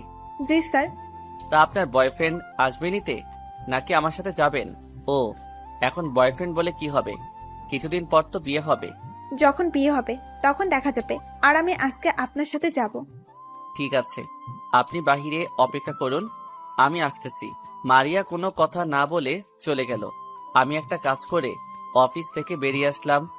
কি কাজ করলাম কিছুক্ষণ পর বুঝতে পারবেন। বাহিরে এসে দেখি মারিয়া রাইসাকে কোলে নিয়ে দাঁড়িয়ে আছে। আমি গাড়ি নিয়ে তাদের সামনে গেলাম। মারিয়া কোনো কথা না বলে সামনের সিটে বসে পড়ল। রাইসা মারিয়ার কোলে ঘুমিয়ে গেছে। হঠাৎ ফোনটা বেজে উঠল। হাতে নিয়ে দেখি রিয়া ফোন দিছে। হয়তো বুঝতে পারছেন কি কাজ করে এসেছি। আমি রিয়াকে ফোন দিয়ে বললাম 5 মিনিট পর যেন আমাকে ফোন দেয়। বলো রিয়া। বাসায় গেছো নাকি এখন অফিসে আছো? না রিয়া, মাত্র বাসায় যেতেছি। তুমি কি করো? অফিস থেকে এসে ফ্রেশ হয়ে বারান্দায় বসে কফি খাচ্ছি আর তোমার সাথে কথা বলছি। আমার আর তোমার কথা তোমার আব্বু আম্মুর কাছে বলেছো? বলেছি, তারা বলেছে তোমাকে আসার জন্য।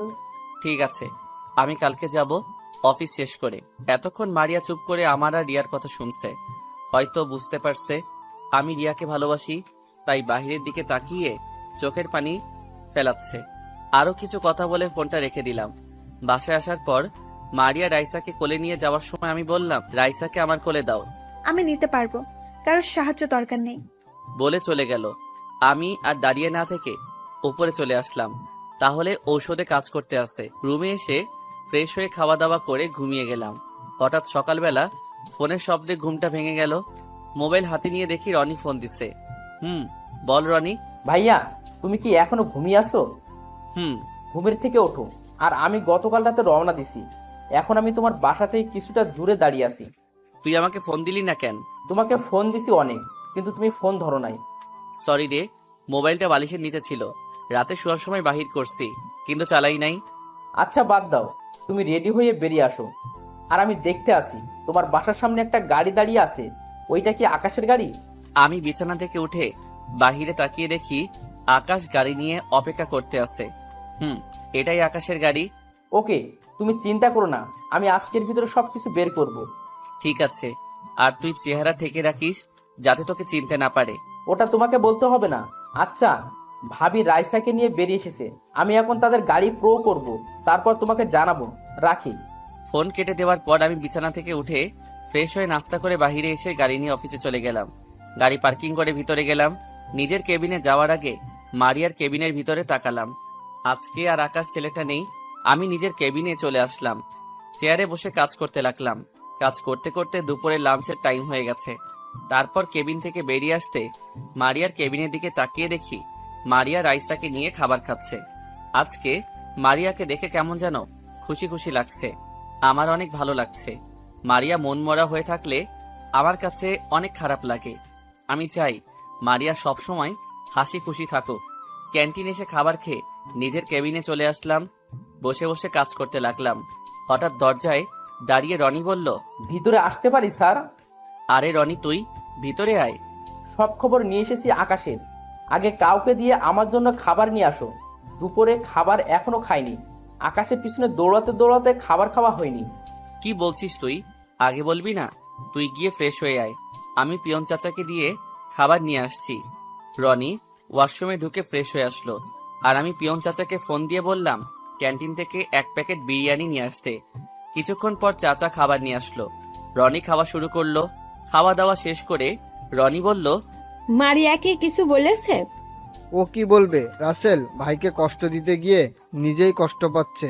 কারণ রাসেল ভাই একটা মেয়ের সাথে হেসে হেসে কথা বলে, আর দেখে মারিয়া আরো কষ্ট পায়। রাসেল ভাইয়া তো মাত্র 1 মাস কষ্ট সহ্য করতে পারে নাই, আর মারিয়া যে 5টা বছর অনেক কষ্টে কাটিয়েছে শুধু ওনাকে ফিরে পাওয়ার জন্য।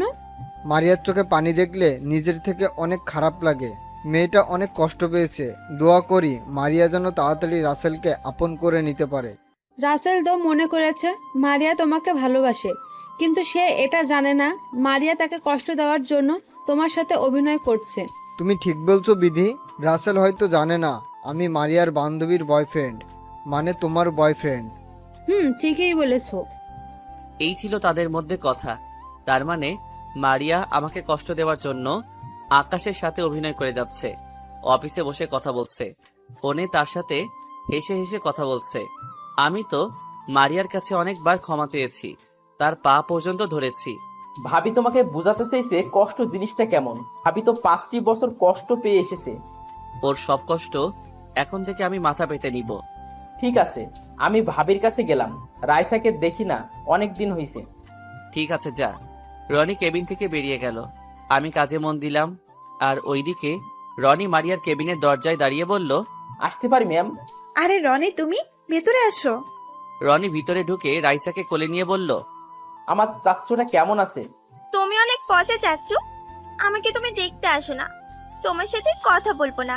চাচ্চু অফিসে অনেক কাজ, তাই আসতে পারি না। প্লিজ তুমি রাগ করো না। এই দেখো তোমার জন্য কতগুলো চকলেট এনেছি। সত্যি চাচ্চু? চাচ্চু। তা হঠাৎ করে আসলে যে? আমাকে তো বলনি তুমি আসবে। সারপ্রাইজ দিব বলে বলি নাই, আর রাইসাকে দেখতে ইচ্ছা করছিল, তাই আসলাম। তা তোমার অফিসের কাজ কেমন চলছে? অনেক ভালো।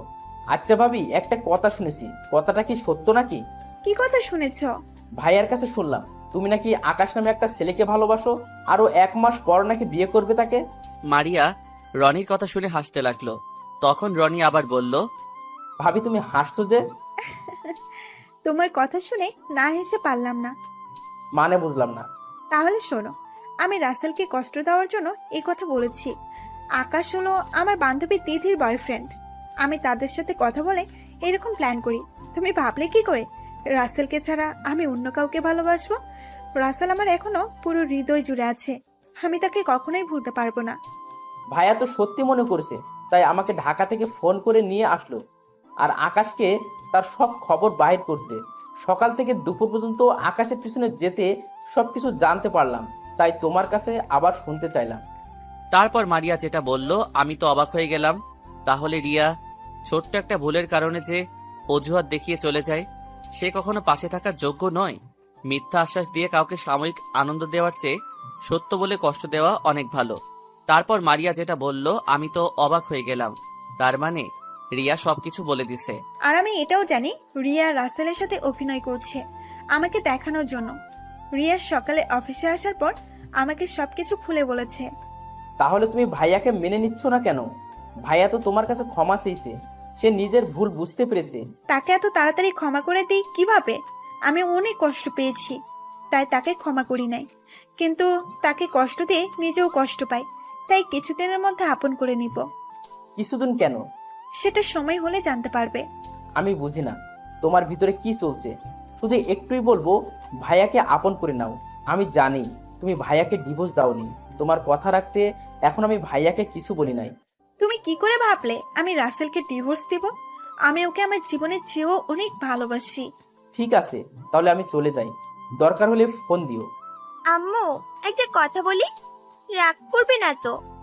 না আম্মু, বলো কি কথা বলবে? আমি আব্বুর কাছে যাই। আমার মুখে আব্বু ডাক শোনার জন্য আব্বু অনেক কষ্ট করছে, কিন্তু আমি বলি নাই। প্লিজ আম্মু, আব্বুর জন্য আমার অনেক খারাপ লাগে। মারিয়া মেয়ের কথা শুনে কান্না করে দিল। মাত্র বছরের মেয়ের এমন কথা শুনে মারিয়া আর মানা করতে পারে নাই। ঠিক আছে মা, তুমি তোমার আপুর কাছে যাও। রাইসা আর 1 মিনিট দেরি করলো না, সাথে সাথে দৌড়ে আমার রুমে চলে আসলো। রনি মারিয়ার থেকে বিদায় নিয়ে চলে গেছে। হঠাৎ আমি রাইসাকে আমার কেবিনে দেখে অবাক হয়ে গেলাম। রাইসা কখনো আমার কেবিনে নিজে থেকে আসে নাই। রাইসা এসে আমাকে জড়িয়ে ধরলো। আব্বু, আমাকে তুমি ক্ষমা করে দাও। আমি জানি তুমি অনেক কষ্ট পেয়েছো। আমি আর তোমার থেকে দূরে থাকবো না, আমি সব সময় তোমার সাথেই থাকবো। আমি রাইসাকে জড়িয়ে ধরে পুরো মুখে চুমু দিতে লাগলাম। নিজের চোখ দিয়ে 2 ফোঁটা পানি পড়ে গেল। এটা কষ্টের পানি না, খুশির পানি। আমার মেয়ে আমাকে আব্বু বলে ডেকেছে। এভাবে আরো কিছুদিন চলে গেল। এখন মারিয়া আমার সাথে অফিসে আসে এবং বাসায় যায়, কিন্তু কারণ ছাড়া কোনো কথা বলে না। রাইসা এখন আমার কাছে থাকে অফিসে, এটাতে মারিয়া কিছু বলে না। মাঝে মাঝে দেখি মারিয়া আমার আর রাইসার দুষ্টুমি দেখে মুচকি মুচকি হাসে। এখন দেখি মারিয়া সব সময় হাসি খুশি থাকে অফিসে। একদিন অফিসে বসে কাজ করতে আসি, হঠাৎ মারিয়া আমার কেবিনের সামনে এসে বলল, ভিতরে আসতে পারি স্যার? তোমার আসতে অনুমতি লাগবে না, ভিতরে আসো। তা কি করে হয়? আপনি বর্তমানে অফিসের বস, নিয়ম তো মেনে চলতে হবে। সবার জন্য নিয়ম থাকলেও তোমার জন্য নেই, তুমি যেন সময় আসতে পারো। যাক ও কথা, যে জন্য এসেছি। এই নিন কার্ড, কালকে আমার বাসায় আপনার দাওয়াত। কিসের দাওয়াত? আমার বিয়ের দাওয়াত। মারিয়ার মুখে বিয়ের কথা শুনে মনটা খারাপ হয়ে গেল। তখন মারিয়া বলল, আপনি কালকে চলে আসবেন, রাতে কাজে ডেকে বিয়ে হবে। মারিয়া, আমাকে কি আবার আপন করে নেওয়া যায় না? আমি তো নিজের ভুল বুঝতে পেরেছি, তোমার পা পর্যন্ত ধরেছি। আমি গেলাম, আমার হাতে কাজ আছে। আর একটা কথা, কালকে যদি অফিসটা বন্ধ দিতেন তাহলে অনেক ভালো হতো, সবাইকে দাওয়াত দিতে পারতাম। ঠিক আছে, তুমি সবাইকে বলে দিও। মারিয়া আর কোনো কথা না বলে কেবিন থেকে বেরিয়ে গেল।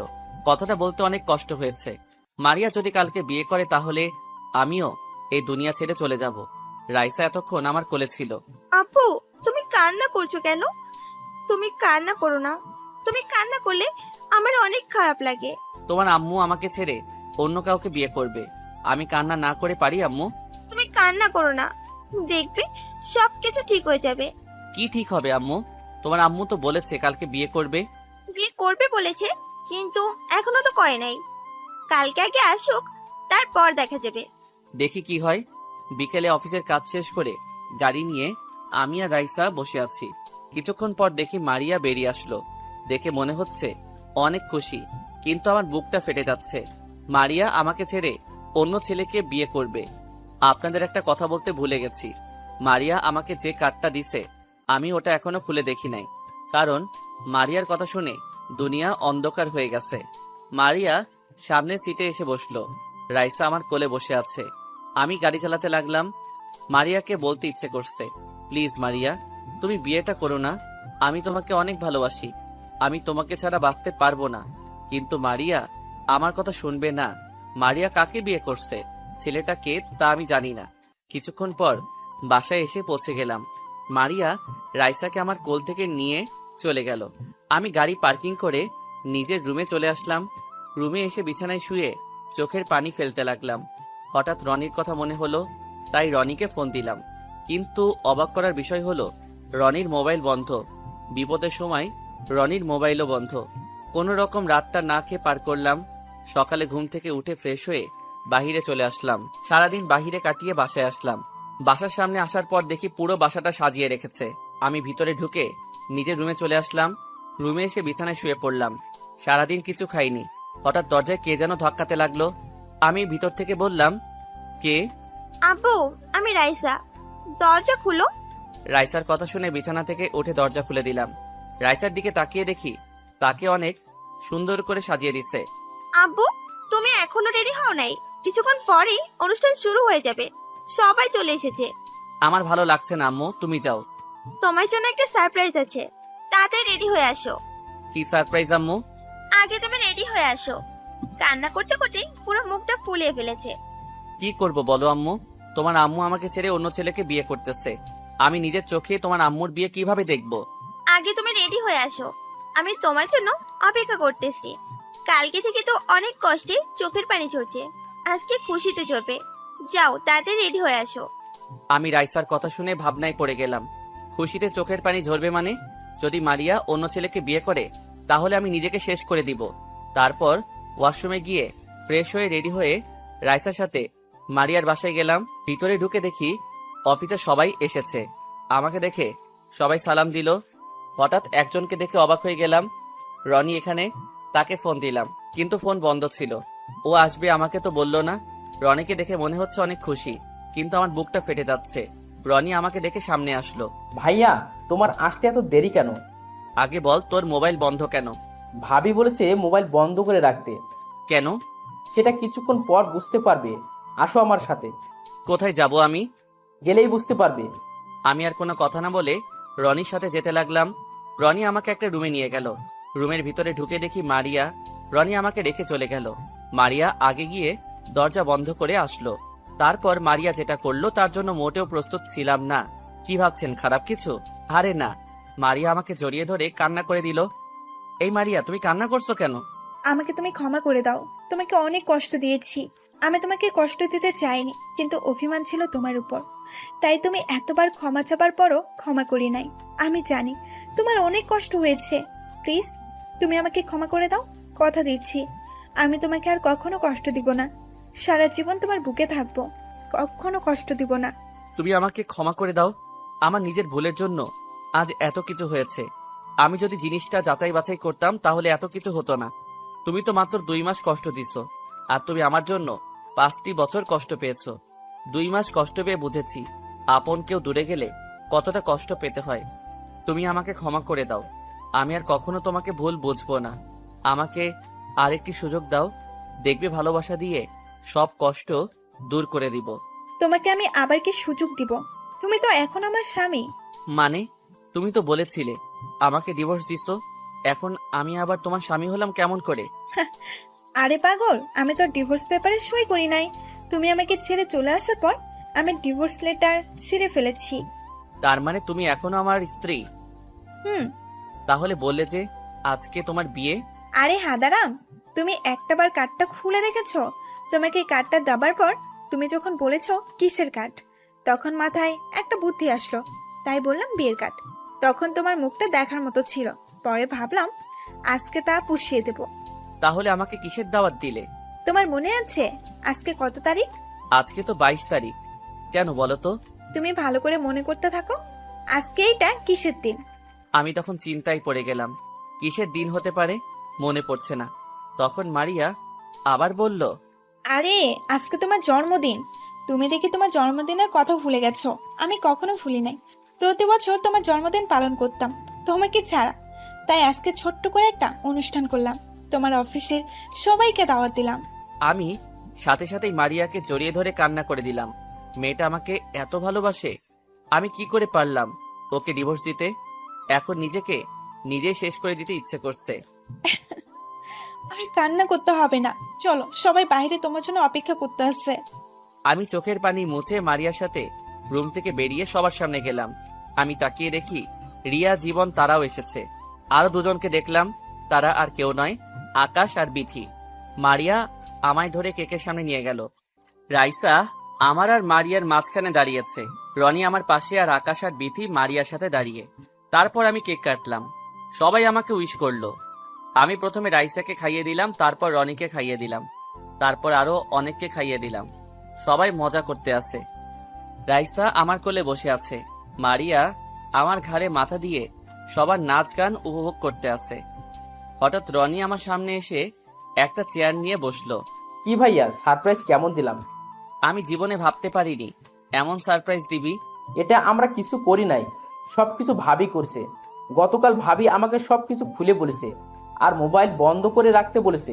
ভাবি জানে তুমি আমার কাছে ফোন দিবে, তাই আমি মোবাইল বন্ধ করে রেখেছি। এটা না বললে তো সারপ্রাইজ দিতে পারতাম না, আর আমি এই দিনের অপেক্ষায় ছিলাম এতদিন, তোমাকে সবকিছু খুলে বলবো। আমি কিন্তু আছি তোমার সাথে, আমিও বাবাকে বলি নাই। আমার বুড়িটা অনেক পেকে গেছে। দেখতে হবে না কার মেয়ে। আরো কিছুক্ষণ কথা বললাম, সবাই সবার বাসায় চলে গেছে। যাওয়ার সময় আমাকেও বলে গেছে। রাতে আমি মারিয়ার বিছানায় শুয়ে আছি।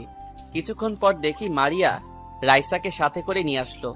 যা শালার, মনে করছে আজকে বউকে 5 বছরে জমে থাকা সব আদর দিব, কিন্তু মারিয়া রাইসাকে দুজনের মাঝখানে শুয়াই দিল। রাইসা আমার দিকে হেসে বলল, আব্বু মন খারাপ হয়ে গেছে বুঝি? আমি কিন্তু আসতে চাইনি, আম্মু আমাকে সাথে করে নিয়ে এসেছে। আমি রনি চাচুর সাথে ছিলাম। তুমি যেন আমার সাথে দুষ্টুমি করতে না পারো, তাই রাইসাকে নিয়ে আসলাম। আমি কোনো কথা না বলে অন্যদিকে মুখ ঘুরিয়ে শুয়ে পড়লাম। হঠাৎ মাঝরাতে কে যেন আমাকে পেছন থেকে জড়িয়ে ধরে শুয়ে আছে। আমি মনে করছি রাইসা, কিন্তু না, মারিয়া আমাকে জড়িয়ে ধরে শুয়ে আছে। আমি তার দিকে এক পলকে তাকিয়ে আছি। মারিয়ার ঠোঁট দুটোর দিকে তাকিয়ে লোভ সামলাতে পারি নাই।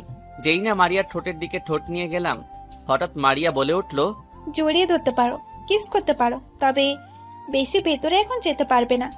আমি তোমাকে আবার বিয়ে করে নতুন করে শুরু করতে চাই। তুমি এখনো ঘুমাও নাই? আমি জানি আমার জানটা রাগ করেছে, তাই তাকে জড়িয়ে ধরে শুয়ে নিলাম, কিন্তু ঘুমাইনি। আমি আর দেরি না করে মারিয়ার ঠোঁটের সাথে ঠোঁট লাগিয়ে দিলাম। দুজনে দুজনকে পাগলের মতো কিস করতে লাগলাম। মারিয়াও আমার সাথে তাল মিলিয়ে চলছে। প্রায় 5 মিনিট পর ছেড়ে দিলাম। তারপর দুজন দুজনকে জড়িয়ে ধরে শুয়ে পড়লাম। আজ রনির গায়ে হলুদ। রনির বিয়ে হচ্ছে তার বসের মেয়ের সাথে। মেয়েটার নাম সাইমা। সাইমা নাকি রনিকে অফিসে দেখে পছন্দ করে ফেলে। সাইমা বিদেশ থেকে পড়াশোনা করে এসেছে। তার বাবা আমাদের সাথে কথা বলে সবকিছু ঠিক করে। তো যাই হোক, আমি রুমে রেডি হয়ে নিচে গেলাম। হঠাৎ একটা জায়গা চোখে পড়তেই মাথা পুরো গরম হয়ে যায়। আমি দেখি কিছু ছেলে মারিয়াকে ডিস্টার্ব করছে। মারিয়া চোখের পানি ফেলছে, তাই আমি দাঁড়িয়ে না থেকে তাদের সামনে গেলাম। এখানে কি হয়েছে? তোকে বলতে যাব কেন? বলতে তোদের হবে। আর তোরা ওকে কি বলেছিস? ও কান্না করে কেন? বলেছি, পাখি তোমার কি বিয়ে হয়েছে? না হলে আমরা তো আছি। তুমি দেখতে কিন্তু ভীষণ। সে তাদের কথা শুনে মাথা গরম হয়ে গেল। আমি সবগুলো ছেলেকে মারতে লাগলাম। সব মেহমান দাঁড়িয়ে দেখছে। তোদের সাহস কি করে হয় আমার স্ত্রীকে খারাপ কথা বলার? তোদের ঘরে কি মা বোন নেই? মেয়ে মানুষ দেখলে হুঁশ থাকে না? এখানে কি হয়েছে ভাইয়া? এই ছেলেগুলো তোর ভাবিকে খারাপ কথা বলছে। তোর ভাবি কান্না করে দিছে। রনি আমার কথা শুনে সাথে সাথে সবগুলোকে মারতে লাগলো। তারপর পুলিশকে ফোন দিয়ে আসতে বলো। পুলিশ এসে তাদের নিয়ে গেল। দেখতে দেখতে রনির বিয়েটা হয়ে গেল। বিয়েতে সবাইকে দাওয়াত দেওয়া হয়েছে। আমার বসও বিয়েতে এসেছে। উনি খাওয়া দাওয়া করে বাসায় চলে গেছে। রাতে আবার কাজী ডেকে এনে আমার আর মারিয়ার বিয়ে দেওয়া হলো। আবার রনির বউ রনির বাসর ঘরে বসে আছে, আমার বউ আমার বাসর ঘরে বসে আছে। তারপর রনি চলে গেল তার রুমে। আমি চলে আসলাম আমার রুমে। রাইসাকে তার নানা নানির সাথে রেখেছে। আমি রুমে ঢুকে দরজা লাগিয়ে বিছানার দিকে যেতে লাগলাম। মারিয়া আমাকে দেখে নিচে এসে পা ধরে সালাম করতে এলে আমি তাকে বুকে জড়িয়ে ধরি। তারপর 2 রাকাত নফল নামাজ আদায় করে বিছানায় গিয়ে বসলাম। মারিয়া ঘোমটা দিয়ে বসে আছে। আমি মারিয়ার ঘোমটা সরিয়ে দেখি মারিয়াকে অনেক সুন্দর লাগছে। আজকে তোমার যা কিছু করতে মন চাই করো, আমি তোমাকে বাধা দিব না। তুমি বাধা দিলেও আমি আজকে তোমার সাথে ওটা করব। কোনটা করবে? তুমি বুঝো না? না বললে বুঝবো কেমন করে? প্রথম বাসরের সময় কি করছি মনে নেই? আজকে সেটাই করব। তো করো, তোমাকে বাধা দিচ্ছে কে? কিন্তু আমার পাঠক পাঠিকারা তাকিয়ে আছে তাদের সামনে কিভাবে করব? আমার বুঝি লজ্জা লাগে না? তাহলে যাও, লাইট অফ করে দিয়ে আসো। এই তো আমার লক্ষ্মী বউ, এতক্ষণ একটা কথা বলছো, এখন আর দেখবে না আমরা কি করি? আমি বিছানা থেকে নেমে লাইটটা অফ করে দিয়ে আসলাম। তারপর বিছানায় এসে মারিয়াকে বিছানায় ফেলে দিয়ে তার ঠোঁটে আমার ঠোঁটটা লাগিয়ে দিলাম। তারপর মারিয়ার পুরো শরীরে কিস করতে লাগলাম। আস্তে আস্তে নিচের দিকে আসতে লাগলাম। বাহ বাহ, আপনারা এত লুচু কেন? এখনো তাকিয়ে আছেন? অনেক দেখেছেন, আর দেখা লাগবে না। বাকিটা ঘোড়ার ডিম। এখন আমি শুধু অফিসে কাজ করি, মারিয়া আর সাইমা বাসায় থাকে। রনি তার শ্বশুরের অফিস দেখাশোনা করে। রাইসাকে একটা ইন্টার গার্ডেনে ভর্তি করিয়ে দিছি। আল্লাহ দিলে আমাদের সংসার ভালোভাবে চলছে। সবাই আমাদের জন্য দোয়া করবেন। ও আপনাদের তো বলতে ভুলে গেছি, আমাদের বিয়ের পর আরো 2টা বিয়ের দাওয়াত খেয়েছি। আকাশ আর বিথির, রিয়া আর জীবন, তারাও বিয়ে করেছে। তো সবাই ভালো থাকবেন। আল্লাহ হাফেজ। তো কেমন হয়েছে জানাবেন। হয়তো শেষ পর্ব ভালোভাবে সাজিয়ে লিখতে পারি নাই, তারপরেও বলবেন কেমন হয়েছে। সবাই লাইক এবং কমেন্ট দিয়ে জানাবেন কেমন হয়েছে। প্লিজ ভাই, এত কষ্ট করে আপনাদের জন্য গল্প লিখি, আপনাদের মনের অনুভূতি জানাবেন। 30 সেকেন্ড সময় লাগে কমেন্ট করতে।